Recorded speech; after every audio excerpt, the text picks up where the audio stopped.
Слава Ісусу Христу! Ще раз всім хочу привітати вас всіх з наступаючими святами. Насамперед подякувати нашим захисникам і захисницям. Дай Бог їм всім здоров'я.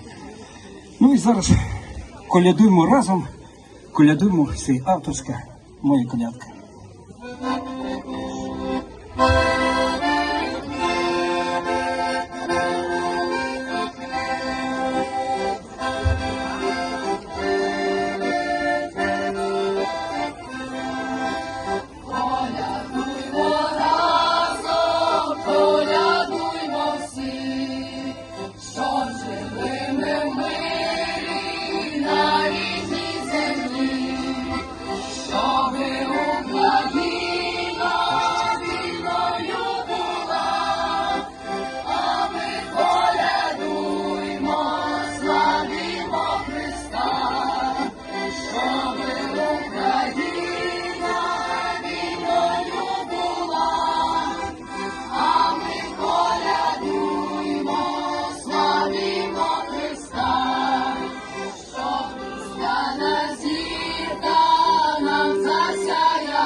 Нам принесла.